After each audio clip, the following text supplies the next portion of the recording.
What's up, everyone? Welcome back to Redline Reactions. I'm Evan, and today we're going to be looking at more of The Warning, a band that I have recently become obsessed with. This is their performance of Dust to Dust and Dull Knives from the Pepsi Center in Mexico City. Let's jump right in.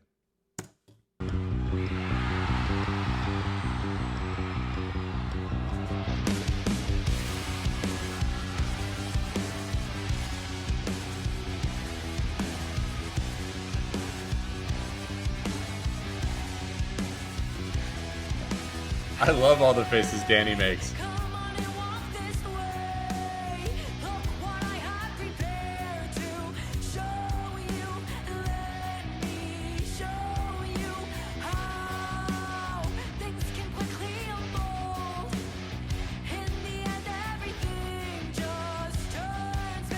Oh.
Oh my God.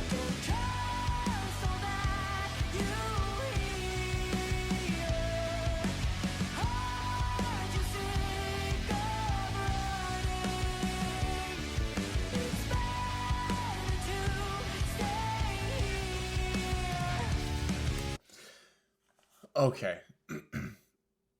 I love it when Pow sings.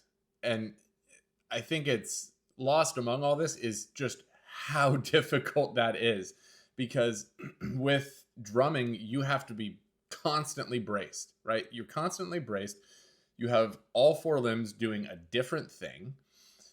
And I mean, the song is hard enough to sing on its own, right? I would be, I mean, maybe a fraction of a percentage of the people watching this would be able to sing it like that, just standing. And she's doing it while providing the backing drums. That's incredible. Is this like the primary song? Like, does Pow sing lead on any other songs? I'd be really curious to see, because she has a great voice. Let's back it up just a little.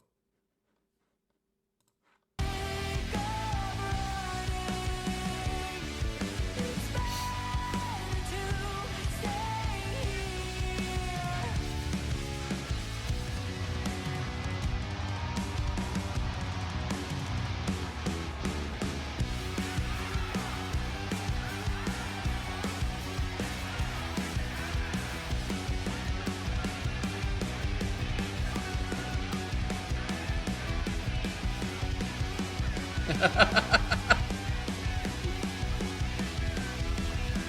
to dust, our bones are rust, and we just start again. Oh, that's cool. Mexico!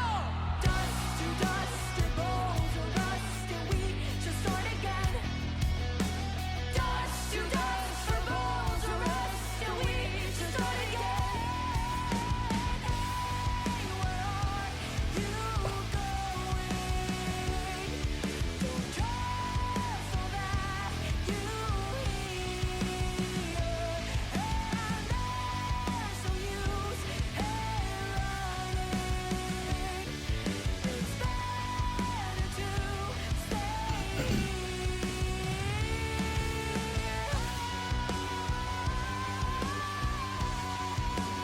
Golly.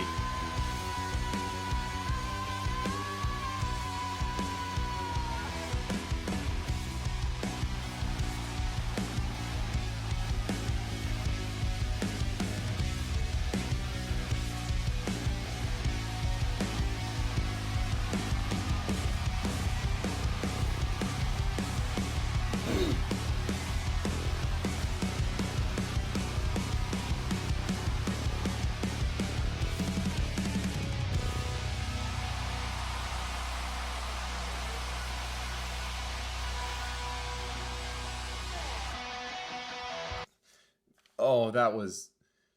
I love all the facial expressions that Dany makes. People have been saying in the comments that like she practiced them like in front of a mirror or something. I don't know if there's any truth to that. I really hope there is. I mean, it's so like metal. It's great. Yeah, no, that's awesome. And something just came to me. I don't know if there's anything to it or if it's just a random thought going through my brain, but is are Dany's vocals kind of like the female version of Sully from Godsmack? I feel like there's a couple lines, a couple notes that she hits where that's sort of the vibe that I get, and it's a great thing. But it's not like, oh, it's just girl Godsmack. No, no, no, not at all. I mean, her vocals, she has that wonderful vibrato, but she's able to hit these big like rangy notes with rasp and a little bit of grit and distortion. I love that so much. And Pow's voice is incredible. I mean, it thank goodness she sings on the drums, because it would be a shame to keep that sort of covered up.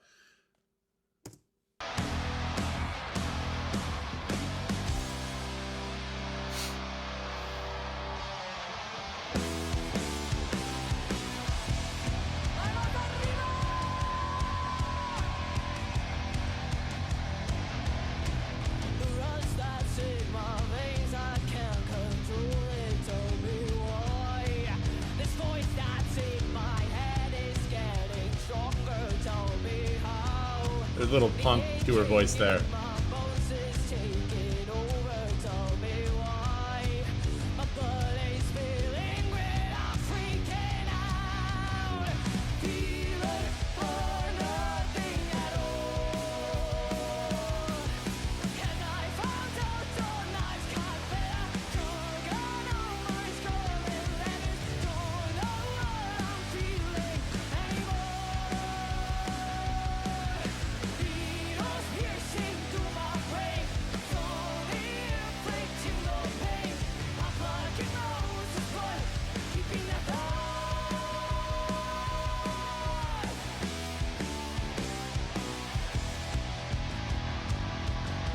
Oh, I love this so much. The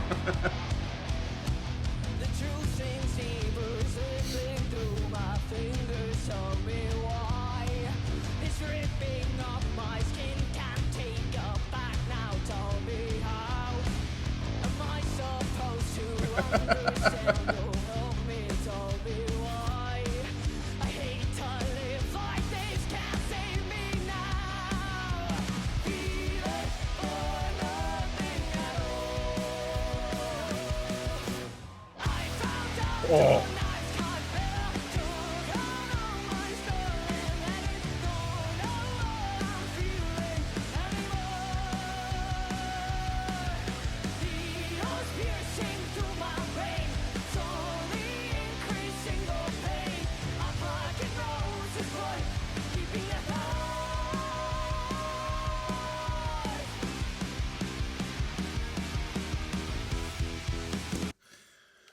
One of the things that kind of jumps out, I mean, I felt it with the first performance that I saw at the MTV Video Music Awards, but they're a three-piece band. There is nowhere to hide, right? You don't have backup singers. You don't have, two keyboardists. You don't have any of that. There is nowhere to hide. And they're just, I mean, they're so tight on stage. Was there a moment where like they really like took a jump? I don't know, because obviously the earliest thing that I've seen was the Enter Sandman video, but that wasn't public, right? They didn't do that out in public. Where was their first like live show? What did that look like? Because they're so comfortable on stage.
Oh man,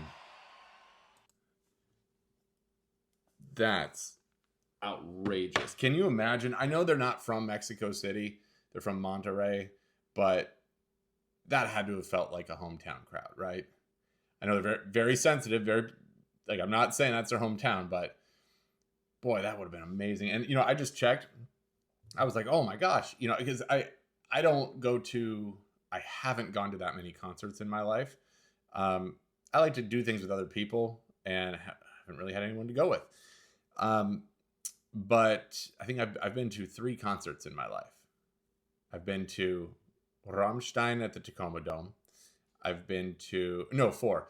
I've been to 2 Rise Against concerts, Rammstein at the Tacoma Dome, and then I saw Korn and Rob Zombie um, with In This Moment opening up for them. So that was kind of cool. But other than that, I haven't been to anything. So I checked and I saw that, of course, they were just here in the Seattle area like less than 3 months ago. I'm like, well, so I don't know how often they tour. I don't know how that kind of stuff works. I don't know if they would ever come back up here, but let me know, because I would love to see them live. And yeah, it's just such a fun band. I mean, it sits in this weird sort of zone where, like, is it full on? Actually, now that I think about it, I was gonna say that it sits in this weird zone, like harder than rock, not quite full metal yet, but I think it is metal. I think it is metal. Regardless, it's great. It's great. Um, Now, here's the thing. So I saw, like I said, I saw the Enter Sandman video, right? That was from like 2013. Then I saw this, and then the MTV one. But both of those were 2023. So what happened in that decade, right? What did that look like? Did they release, like smaller, like independent albums, or when did they get signed, right? When did they get signed? And I will say, I saw a couple people saying that, like, since they signed with someone, or since they like went mainstream, their music went downhill. If this is downhill, sign me up. But if someone could provide a little bit more clarity on that, I don't know if it was just one person's opinion or if there's a general consensus there. It doesn't matter to me, because I love this and I would like more of this. Their melodies are like, they're not cheap. They're not like